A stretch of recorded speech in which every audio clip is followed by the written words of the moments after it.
China executes man who set fire to his ex-wife during livestream. She was doused in petrol and set alight on camera by an intruder who broke into her home during a live stream, it is claimed. The motive behind the sadistic attack, which left Ram with burns on 90% of her body, remain unclear. However, some reports suggest the husband was seeking revenge after she divorced him. Named in local media as Tang, the alleged attacker was reportedly armed with a meat cleaver when he allegedly broke into the home. The couple had 2 young sons together. Haunting final video.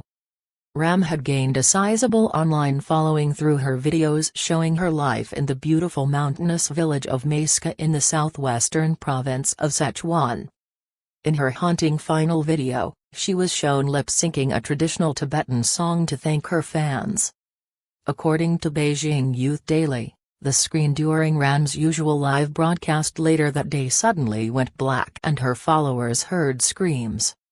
Her family say she had returned to the rural town to care for her sick father in 2018 after hiding from her violent ex-husband in the city of Chengdu. Ram's cousin Luo told Red Star News, the man carried out domestic violence against Ram. When they had the first child, we persuaded Ram to divorce him. Later, he threatened to kill the child and her family. I got her to come to Chengdu to hide for a while, but her father was too old and she went back for the sake of the children. The suspect was reportedly detained by police following the horrifying attack. The investigation is ongoing. Following her final broadcast, her sister Zuomo posted about the attack online.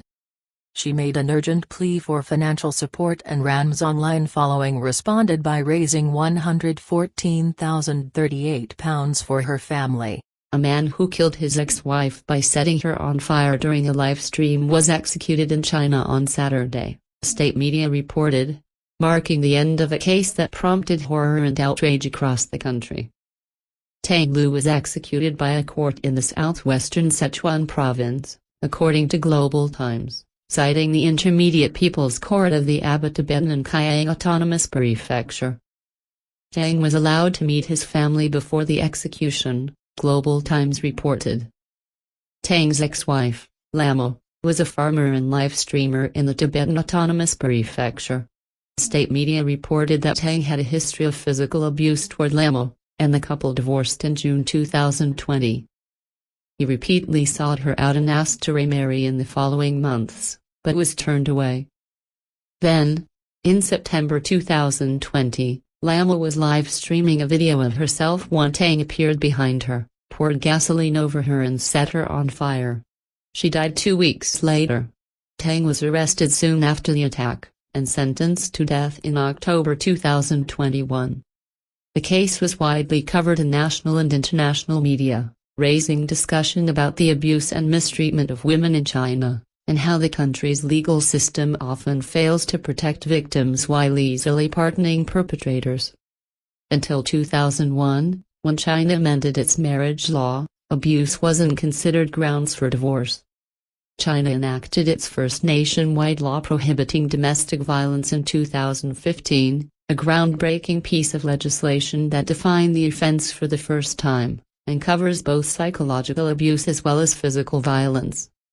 However, critics say there are still gaps in the law. It does not cover same-sex couples and makes no mention of sexual violence. The debate on violence against women and gender inequality in China has continued since Lamo's death. Recent controversies have included several explosive rape allegations involving high-profile names last year and an assault on several women in a restaurant last month after one of them fended off a man's sexual harassment.